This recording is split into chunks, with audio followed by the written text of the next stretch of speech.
So, hello students, welcome to Study Guides platform. Myself Sanket Gajre sir.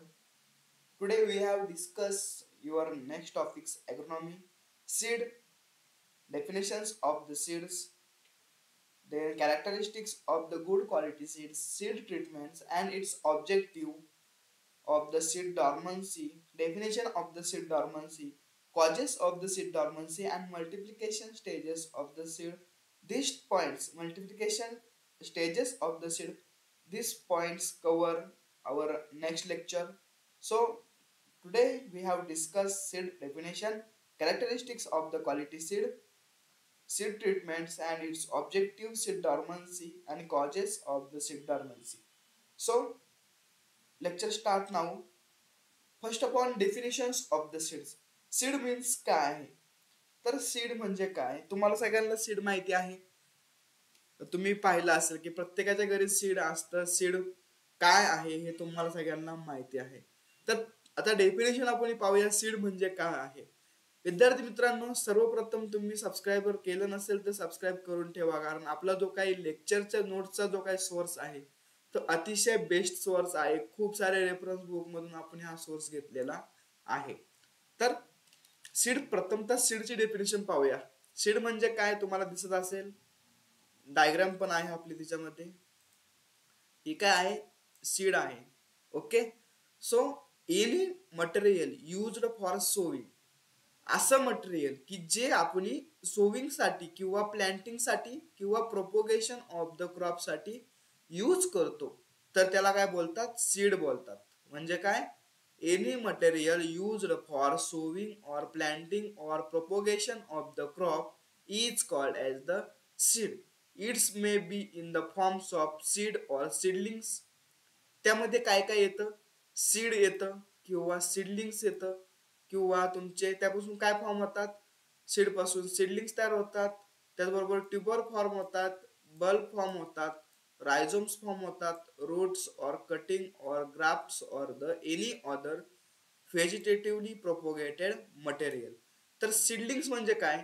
Seedlings म्हणजे काय? तर seed पासून जे काय फॉर्म झालेलं रोपटा असतं तर त्याला काय बोलतात? सीडलिंग्स बोलतात. ट्यूबर्स फॉर्म होतात म्हणजे काय होतात? बल्ब फॉर्मेशन म्हणजे काय? किंवा रायझोम्स. रायझोम्स तुमचा हळदीचं जे हळद असते जमिनीमध्ये ते रायझोम्स फॉर्म मध्ये असते. तर विद्यार्थी मित्रांनो, मला सीडची डेफिनेशन समजली असेल. त्याचबरोबर दुसरी डेफिनेशन सीडची, seed is the small. Seed काय असतं? स्मॉल असतं. त्याचबरोबर hard parts of the plant. काय असतं? एक हार्ड पार्ट असतो प्लांटचा. From which a new plant grows. तो काय करतो? न्यू प्लांट ग्रो करतो, नवीन झाड रोपट तयार करतो, त्याला काय बोलतात? सीड बोलतात. दुसरी डेफिनेशन काय होती? Seed is the small hard parts of the plants from which a new plant grows is called as the seed. Okay, got it. त्यानंतर characteristics of the good quality seed. आता चांगल्या पद्धतीचं आपल्याला seed घ्यायचं आहे, चांगली क्वालिटीचं सीड घ्यायचं आहे, तर त्याचे कॅरेक्टरिस्टिक्स नक्की कशा असणार आहे ते आपल्याला जाणून घ्यायचं आहे. ह्या संपूर्ण कॅरेक्टरिस्टिक्स तुम्हाला जर सीड घ्यायचं असेल दुसऱ्या शेतकऱ्याकडून, तर सगळ्या कॅरेक्टरिस्टिक्स तुम्ही जाणून घेणं महत्त्वाचे आहेत. तर तुम्हाला काय होणार आहे? त्या सीड पासून सगळ्यात जास्त उत्पन्न तुम्हाला भेटणार आहे. तर पहिली कॅरेक्टरिस्टिक्स काय आहे? It should B genetically pure. तर ते कसं पाहिजे? जेनेटिकली प्युअर पाहिजे. It should have high germination percentage. त्या सीडचं काय पाहिजे? हाय जर्मिनेशन पर्सेंटेज चांगलं पाहिजे. तर जर्मिनेशन पर्सेंटेज कसं चेक करतात? की ज्यावेळेस तुम्हाला जर्मिनेशन पर्सेंटेज चेक करायचं आहे, तुम्हाला काय करायचंय? 100 सीड घ्यायचे आहेत आणि काय करायचं आहे? एका ट्रे मध्ये तुम्हाला काय करायचे? त्या 100 सीड एका एका कप्प्यामध्ये तुम्हाला काय करायचे आहेत? लावायचे आहेत. ओके. आणि ज्या वेळेस ते सीड सगळ्या ग्रो होतील, इथे एक सीड लावली, असे सीड्स तुम्हाला काय करायचे आहेत? ते तुम्ही ट्रे माहिती नर्सरीमध्ये भेटतात, त्यामध्ये 100 सीड्स काय करायचे? 100 ट्रेच्या बॉक्स मध्ये काय करायचे आहे? ग्रो करायचे आहे. त्यानंतर त्याला संपूर्ण वॉटर द्यायचं आहे. दिले, पाणी दिलं, ते संपूर्ण सीड ग्रो झालं. जर तुमच्या 100 सीड मधून जर तुम्हाला त्यामध्ये 60 सीड तुमच्या ग्रो झाल्या, बाकीच्या सीड्स तुमच्या ग्रो झाल्या नाही, तर त्या सीडची जी काही जर्मिनेशन पर्सेंटेज असणार आहे तर ती तुमची असणार आहे 60%. समजलं? तर अशा पद्धतीने काय करायचं आहे, जर्मिनेशन पर्सेंटेज तुम्हाला काढायचं आहे. तर त्या सीडचं काय पाहिजे, हाय जर्मिनेशन पर्सेंटेज पाहिजे. त्याचबरोबर it should be free from any insect paste. काय पाहिजे, ते सीड्स काय पाहिजे, इन्सेक्ट पेस्ट पासून काय पाहिजे, पूर्णपणे फ्री पाहिजे. त्यानंतर it should be free from disease bearing organism. जे काही डिसीज बेअरिंग ऑर्गॅनिझम आहे ते सुद्धा त्या सीडला अटॅक झालेले नसावे, ते पण फ्री फ्रॉम पाहिजे. त्याचबरोबर it should be free from any admixture dirt and inert material. त्या सीड मध्ये कुठल्याही प्रकारचे ऍडमिक्चर झालेले डर्ट पार्टिकल्स, इनर्ट मटेरियल त्याच्यामध्ये ऍड नसावं. It should be free from noxious, objectionable and satellitic weed seed. जे काही नॉक्झियस वीड असतं म्हणजे घातक वीड असतं, पार्थेनियम, जे काही आपलं काँग्रेस आहे, काँग्रेस गवत, तर ते नॉक्झियस वीड, त्याचबरोबर ऑब्जेक्शनेबल किंवा सॅटेलाइटिक वीड्स, गवत, गवताचे जे काही सीड असतात, तर बरेच सीड्स असे असतात गवताचे जे की मेन क्रॉप सारखेच दिसतात, ते मिक्स होऊन येतात.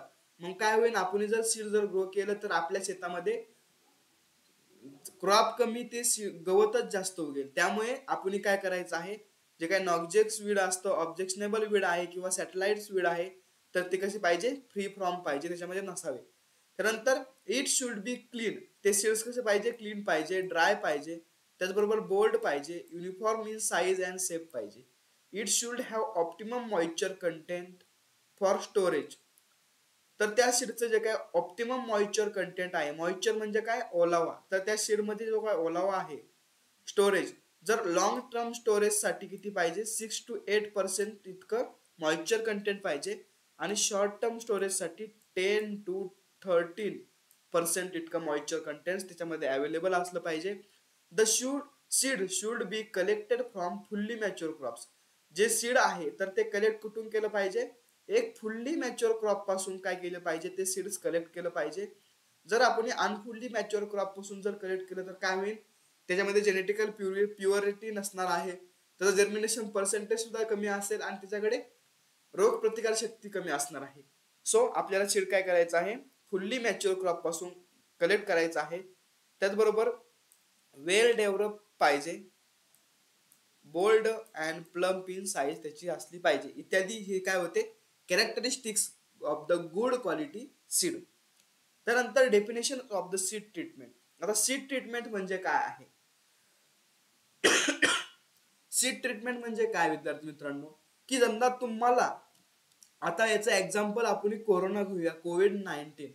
सर तुम्ही आता काय केलेलं आहे, त्या कोव्हॅक्सिनच्या जे काही व्हॅक्सिनेशन केलेलं आहे, 2 व्हॅक्सिनेशन केलं आहे, का केलं आहे, तर तुम्ही तुमच्या मनाला क्वेश्चन विचारा, आपल्याला कोविडच्या लस दिलेल्या आहेत, 2 डोस दिलेले आहेत, तर ते का दिलेले आहेत, तर आपल्याला कोरोना होऊ नये म्हणून, ते कोरोना होऊ नये म्हणून केलेले ट्रीटमेंट्स म्हणजे काय आहेत, त्या काय ट्रीटमेंट म्हणजे आपला जो काय कोविडचा डोस होता, तर तो डोस काय आहे, आपल्याला कोरोना होऊ नये म्हणून दिले गेलेल्या लसी आहेत. तसंच काय आहे, सीड ट्रीटमेंट म्हणजे काय, की झाडाला कुठल्याही प्रकारचा डिसीज पेस्टचा अटॅक होऊ नये त्यामुळे केलेली जी काही ट्रीटमेंट आहे, तर त्याला काय बोलतात, सीड ट्रीटमेंट असे बोलतात. तर आता डेफिनेशन पाहूया. It is the process in which the seed are treated before sowing. Seed treatment कधी करायची, बिफोर सोविंग करायची आहे, म्हणजे लागवण करायच्या आधी ती सीडची ट्रीटमेंट त्याला द्यायची आहे. To overcome heavy losses due to natural and unforeseen infection. कशासाठी करायची आहे, की जे काही हेवी लॉसेस होतात, नॅचरल किंवा अनफॉर्नेस इन्फेक्शन, तर ते काय करायचे, कमी करण्यासाठी काय करायचे, आपल्याला सीड ट्रीटमेंट करायची आहे. Healthy seed material free from paste and disease. तर सीड ट्रीटमेंट केल्यानंतर काय होणार आहे, हेल्दी सीड मटेरियल तयार होणार आहे. त्यानंतर free from paste and disease, जे काय पेस्ट आणि डिसीजचा जो काही अटॅक झालेला आहे तो कमी होणार आहे. त्याचबरोबर हॅव्हिंग हाय व्हायबिलिटी इज इसेन्शियल. त्याची जी काही व्हायबिलिटी आहे तर ती इसेन्शियल होणार आहे फॉर इस्टॅब्लिशमेंट साठी ऑफ द क्रॉप. ओके, तुम्हाला सीड ट्रीटमेंट समजली असेल. त्यानंतर objective of the seed treatment. तर आता सीड ट्रीटमेंट केल्याचे फायदे काय आहेत, ऑब्जेक्टिव्ह काय आहेत ते आपण पाहूया. पहिला ऑब्जेक्टिव्ह काय आहे, कन्व्हिनियन्स इन सोविंग करण्यासाठी काय आहे तो कन्व्हियन्स असणार आहे. त्याचबरोबर डिसीज कंट्रोल इन्क्लूड जे काही सीड बॉर्न डिसीज असतात म्हणजे सीड मध्ये प्रेझेंट असतात, ते सॉइल बॉर्न असतात, सॉइल मध्ये प्रेझेंट असतात, किंवा एअर बॉर्न डिसीज असतात जे काही एअर मध्ये प्रेझेंट असतात. तर असे काही डिसीज आहेत, असे काही जे रोग आहेत, तर ते काय होणार आहे कंट्रोल होणार आहे. त्याचबरोबर insect control like white ant आणि अदर अँट टर्माइट्स हे काय होणार आहे कंट्रोल होणार आहेत. जे काय तुमचं क्विकर जर्मिनेशन असणार आहे, तुमच्या जे सीडची जी काही ग्रोथ आणणार आहे तर ती एकदम क्विक होणार आहे. त्याचबरोबर बेटर ईल्ड तुम्हाला चांगलं उत्पादन त्यामधून भेटणार आहे. प्रोटेक्शन अगेन्स्ट इन्सेक्ट जे काही इन्सेक्ट असणार आहे त्यापासून तुमच्या सीडला काय होणार आहे प्रोटेक्शन भेटणार आहे. इन्क्रीजिंग नायट्रोजन फिक्सेशन जे काही नायट्रोजन फिक्सेशन असणार आहे तर ते सुद्धा इन्क्रीज होणार आहे. त्यानंतर इंड्युसिंग एअरलिनेस व्हर्नलायझेशन. तर व्हर्नलायझेशन म्हणजे काय आहे, it is the treatment in which the seed are soaked in water for inducing germination. काय करायचं आहे, तुम्ही आता धना तुमच्याकडे मोस्टली जे काही पुणे नगर जिल्ह्यामधले जे काही शेतकरी वर्गाचे पोरं आहेत तर काय असणार आहे की जे तुम्ही धनाचं काय करता तुम्ही पाण्यामध्ये त्याला भिजू घालता का तर त्याची वाढ लवकर व्हावा, तर यालाच काय बोलतात फर्नलायझेशन बोलतात. फर्नलायझेशनची treatments in which the seed are soaked in water for inducing germination. By giving this treatment the maturity periods of long duration crops is shortened. तर हे झाले आपले ऑब्जेक्टिव्ह. त्यानंतर आता सीड ट्रीटमेंट्स पाहूया. सॉर्गम म्हणजे काय, तर जे काय आपलं कडवा आहे, कडवा त्याला काय बोलतात आपण सॉर्गम बोलतो. तर त्यासाठी सीड ट्रीटमेंट्स काय आहे, 300 mesh fine sulphur dust @3 gram per KG of the seed. तर कोणता सीड साठी हा सीड ट्रीटमेंट आहे, ग्रेन स्मट. त्यानंतर बाजरा तुमच्या सगळ्यांच्या घरी असेल, त्यासाठी सीड ट्रीटमेंट काय आहे, 20% ब्राइन सोल्युशन NaCl और कॉमन साल्ट सोल्युशन. कोणत्या डिसीज कंट्रोल करण्यासाठी, तर अर्गॉट डिसीज कंट्रोल करण्यासाठी बाजरामध्ये ही सीड ट्रीटमेंट केली जाते. त्यानंतर राईस मध्ये कोणती सीड ट्रीटमेंट केली जाते, 3% brine solution disease control blast साठी. त्यानंतर फीट गव्हासाठी thiram fungicide @2.5 gram per KG of the seed smut disease control करण्यासाठी ही सीड ट्रीटमेंट केली जाते. त्यानंतर definitions of the seed dormancy. तर सीड डॉर्मन्सी म्हणजे काय आहे तर तुम्हाला खाली पिक्चर मध्ये दिसत असेल जे काय सीड डॉर्मन्सी आहे. जे काय तुमचं 1 नंबरला काय आहे टेस्टा आहे, 2 नंबरला एंडोस्पर्म आहे, 3 नंबरला एलोरॉन लेयर आहे, 4 नंबरला रेडिकल आहे, 5 नंबरला एपिकॉटिल आहे आणि 6 नंबरला कॉटिलेडॉन आहे. तर हे तुमचे सीड डॉर्मन्सी म्हणजे काय आपल्याला जाणून घ्यायचं आहे. सीड डॉर्मन्सी म्हणजे तुम्ही आता शेतामध्ये तुम्ही सीड टाकलेले असतात परंतु तुमचे काही सीड्स उगलेत, काही सीड तुमचे उगलेच नाही. तर जे सीड तुमचे उगलेच नाही तर त्याला काय बोलतात सीड डॉर्मन्सी बोलतात. पण त्याचे काहीतरी कारणे असू शकतात की असे सीड की ज्यांना फेवरेबल कंडिशन मध्ये आपण ग्रो करतो, सुटेबल टेम्परेचर मध्ये ग्रो करतो, तरी पण ते सीड्स ग्रो होत नाहीत तर त्याला काय बोलतात सीड डॉर्मन्सी बोलतात. आता डेफिनेशन पाहूया आपण. Is an internal condition of the viable seeds. जी काय आंतरिक कंडिशन आहे सीड मध्ये होणाऱ्या viable seed which does not allow its actual germination. ते सीड्स काय does not allow in actual germination, वाढ होत नाही, all through suitable temperature moisture and aeration etcetera are provided. त्यांना चांगलं टेम्परेचर, चांगलं मॉइश्चर, चांगलं एरिएशन असून सुद्धा ते ऍक्च्युअल जर्मिनेशन करत नाहीत तर त्याला काय बोलतात सीड डॉर्मन्सी असे बोलतात. तर आता कॉजेस ऑफ द सीड डॉर्मन्सी काय आहे, कॉजेस ऑफ द सीड डॉर्मन्सी काय आहे म्हणजे ते कशामुळे सीड डॉर्मन्सी होऊ शकते हे आपल्याला पाहायचं आहे. पहिला काय आहे, inadequate supply of the oxygen due to poor soil aeration. जे काही सॉइल एरिएशन आहे त्यामधून पुअर ऑक्सिजनचा जर सप्लाय झाला तर काय होणार आहे सीड डॉर्मन्सी होणार आहे. त्यानंतर एक्सेस अमाऊंट ऑफ मॉइश्चर किंवा deficiency of the moisture in the soil मध्ये जर ओलावा जर जास्त नसेल किंवा अतिशय जास्त ओलावा झाला असेल तरी सुद्धा सीड डॉर्मन्सी होऊ शकते. त्यानंतर तिसरा, lower or higher soil temperature. जे काय सॉइलचं टेम्परेचर असणार आहे तर ते एकदम कमी झालं किंवा एकदम वाढलं तर रिक्वायरमेंट्स ऑफ द क्रॉप्स, तर त्या तरी सुद्धा काय होणार आहे, सीड डॉर्मन्सी होणार आहे. त्यानंतर चौथा, attack in insect paste disease and bird on seed or newly emerging seedling. जर जे काही न्यूली इमर्जिंग सीडलिंग्स आहेत किंवा सीड्स आहेत तर त्याच्यावर जर इन्सेक्ट पेस्टचा जर अटॅक झाला किंवा डिसीजचा जर अटॅक झाला किंवा बर्डने जर अटॅक केला तर काय होणार आहे, सीड डॉर्मन्सी फॉर्म होणार आहे. त्यानंतर more or less depth of the sowing. तर सोविंग डेप्थ म्हणजे ते सीड किती खोलवर आपल्याला लावायचं आहे हे सुद्धा इम्पॉर्टन्स असतं. Optimum depth of the sowing ती जर जास्त झाली किंवा कमी झाली तरी सुद्धा सीड डॉर्मन्सी होणार आहे, जे बड फॉर्म होणारच नाही. त्यानंतर rough or poor seed bed preparation. काय आहे, जे काही रफ आहे किंवा पुअर सीड बेड प्रिपरेशन आहे, जे काही आपण सीड बेड प्रिपरेशन केलं आहे तर ते पुअर असेल तरी सुद्धा सीड डॉर्मन्सी होऊ शकते. त्यानंतर फॉल्टी सीड जरी असेल तरी सीड डॉर्मन्सी होऊ शकते. Seed with the poor germination disease seed. ते सीड्स कसे असतात, पुअर जर्मिनेशन असतात किंवा त्याचं जे काही डिसीजचा त्याला अटॅक झालेला असतो त्या सीडवरती. त्यानंतर टाइप्स ऑफ द डॉर्मन्सी. आता डॉर्मन्सीचे टाइप्स आपल्याला पाहायचे आहेत. तर पहिला टाइप्स काय आहेत, इनेट डॉर्मन्सी. इनेट म्हणजे काय, इंटरनल फॅक्टरवर काय करतात, डॉर्मन्सी असतात. त्यानंतर enforce dormancy, presence of the seed in deeper layer, absence of the growth factor. याच्यामध्ये काय असते, इनफोर्स डॉर्मन्सी मध्ये जो काय ग्रोथ फॅक्टर असतो तोच ऍब्सेंट असतो. त्यानंतर इंड्यूस डॉर्मन्सी म्हणजे काय होतं, occur when the seed has imbibed water but has been placed under extremely unfavorable condition for the germination. जर ती सीड अशा प्लेस अंडर असेल की जिथे अनफेवरेबल कंडिशन असेल जर्मिनेशनची तरी सुद्धा काय होतं, सीड डॉर्मन्सी होऊ शकतं. म्हणजे 3 टाइप्स पाहिले, इनेट डॉर्मन्सी, इनफोर्स डॉर्मन्सी आणि इंड्यूस डॉर्मन्सी. याच्या व्यतिरिक्त हे स्ट्रीट टॉपिक, हे स्ट्रीट पॉइंट्स आपण सोप्या भाषेमध्ये पाहूया. पहिला कोणता आहे, इनेट डॉर्मन्सी. इनेट डॉर्मन्सी म्हणजे काय, occur due to genetical characters of the seed due to hard seed coat. जर त्याचा जो सीडचा जर हार्ड सीड कोट असतो, त्यानंतर सीडचा जो एम्ब्रिओ असतो तो इमॅच्युअर असतो एक्सेट्रा, त्याला काय बोलतात, इनेट डॉर्मन्सी म्हणजे internal factors of the seed.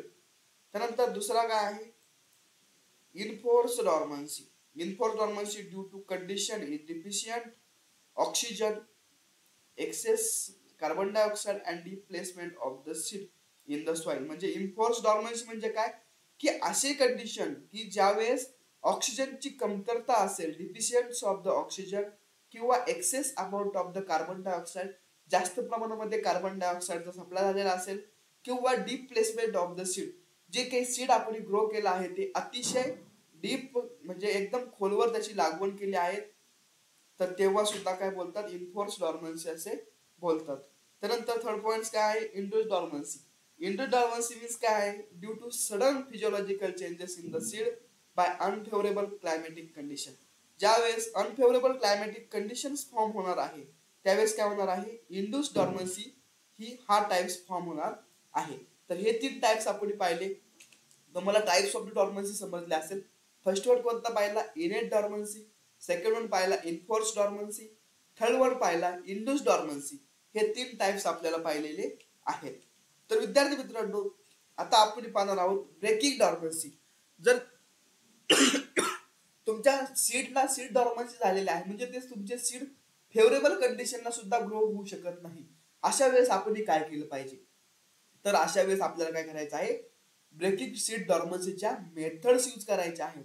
तर त्या मेथड्स कोणत्या आहेत ते आपण पाहूया. पहिली मेथड्स कोणती आहे आपली, स्कॅरिफिकेशन. तर जी स्कॅरिफिकेशन मेथड आहे, तर स्कॅरिफिकेशन मेथड्स काय असणार आहे तर ती पाहूया. ज्यावेळेस हार्ड सीड कोट असेल सॉइलचा तो ब्रेक करायचा आहे आपल्याला. आपण आता मागे पाहिलं मेथड्स, हार्ड सीड कोटमुळे सुद्धा सीड डॉर्मन्सी होऊ शकते. तर हार्ड सीड कोट जो काही जाड कवच आहे सीडचं ते, त्याच्यामुळे सुद्धा सीड्स फॉर्म होऊ शकणार नाही सीडलिंग मध्ये, त्यामुळे ते ब्रेक करायचं आहे. तर काय करायचे आपल्याला, केमिकल मेथड यूज करायची. काय करायचे, the dipping seed in dilute solution. जे काही सीड आहे तर ते डीप करायचा आहे डायल्यूट सोल्युशन मध्ये HNO3 HCl और H2SO4 या सोल्युशन मध्ये, और बाय मेकॅनिकल मीन्स, मेकॅनिकल म्हणजे काय, मशिनरीचा यूज करून किंवा आपण माणसाने मॅन्युअली पण आपण ती मेथड्स करू शकतो. By filling the seed in gunny bag, जे काय आपलं गनी बॅग असणार आहे त्यामध्ये काय करायचे आपल्याला, ते सीड भरायचे आहेत. अँड बीटिंग, त्याला काय करायचे, झोपटायचं आहे. And rupture the seed coat, तो सीड कोट काय करायचा आहे, आपल्या हाताने काय करायचा आहे, रप्चर करायचा आहे. हे तुम्हाला पिक्चर मध्ये दिसत असेल बीटिंग करताना. ही जी काय बीटिंग प्रोसेस आहे, तर या पद्धतीने आपल्याला सीड कोट काय करायचा आहे, त्याचा ब्रेक करायचा आहे. त्यानंतर दुसरा प्रोसेस काय आहे, exposure of the seed to light. ते काय करायचे, सीड आपल्याला सनलाईट मध्ये ठेवायचे आहे. त्यानंतर त्याला गॅस ट्रीटमेंट घ्यायची आहे. त्यानंतर soaking seed in hot water, गरम पाण्यामध्ये काय करायचं आहे आपल्याला, deep seed in boiling water 2 to 3 minute, 2 ते 3 मिनिटं काय करायचे आहेत, सोक करायला ठेवायचे आहे, भिजवायला ठेवायचे आहेत सीड इन हॉट वॉटर मध्ये. समजलं? तर हे होते ब्रेकिंग सीड डॉर्मन्सीचे मेथड्स. हा टॉपिक तुम्हाला अत्यंत समजला असेल असं मी गृहीत करतो. आणि अशाच नवनवीन लेक्चरसाठी आणि एकदम हाय क्वालिटी एज्युकेशनसाठी आणि मराठी प्लॅटफॉर्मसाठी आजच आपल्या चॅनलला सबस्क्राईब करा आणि तुमच्या इतर विद्यार्थी मित्रांपर्यंत नक्की शेअर करा. तर विद्यार्थी मित्रांनो, थांबूया आपण आपल्या आजच्या व्हिडिओमध्ये. भेटूया पुढील व्हिडिओमध्ये. आपला एक ह्या टॉपिक मधला एक पॉइंट राहिलेला आहे, सीड क्लासिफिकेशन. ते आपण नेक्स्ट टॉपिक्स मध्ये कव्हर करणार आहोत. So thank you.